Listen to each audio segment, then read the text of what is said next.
ثم إنه عليه الصلاة والسلام في موعظته تلك خص النساء بموعظة بليغة عظيمة جدير بكل امرأة مسلمة أن تتأملها.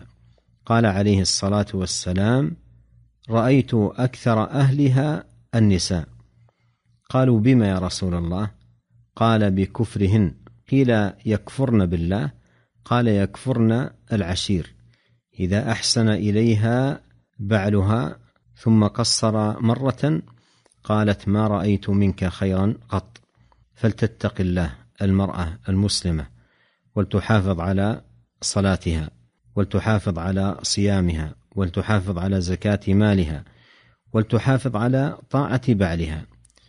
ففي الحديث: إذا صلت المرأة خمسها وصامت شهرها وحفظت فرجها وأطاعت زوجها قيل لها: ادخل الجنة من أي أبواب الجنة شئت.